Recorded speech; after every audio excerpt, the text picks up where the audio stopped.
Maharashtra 39 news network. सत्य बातमी, ठाम भूमिका. शॉर्ट सर्किटचा कहर. कुटुंब बाहेर असताना घराला भीषण आग. गुढीपाडव्याच्या पूर्वसंध्येला आगीचा तांडव. नागरिक हैराण.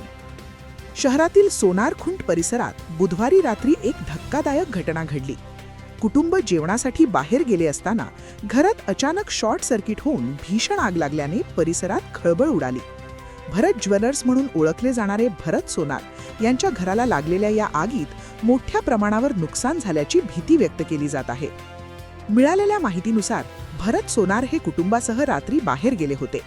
याच दरम्यान सुमारे रात्री 9:30 वाजण्याच्या सुमारास त्यांच्या घरात अचानक शॉर्ट सर्किट होऊन आग लागली. घर बंद असल्याने आगीने काही क्षणातच भीषण रूप धारण केले.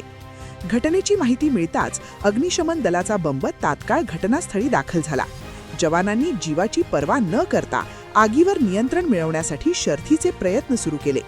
त्याचवेळी पोलीसही घटनास्थळी दाखल झाले होते. परिसरातील नागरिकांनी मोठ्या संख्येने गर्दी करत परिस्थितीचा आढावा घेतला. आगीची तीव्रता लक्षात घेता अग्निशमन दलाचे प्रयत्न उशिरापर्यंत सुरू होते. प्राथमिक माहितीनुसार घरातील मोठ्या प्रमाणावर साहित्य जळून खाक झाले असून नेमके नुकसान किती झाले याची अधिकृत माहिती मात्र रात्री उशिरापर्यंत मिळू शकली नव्हती.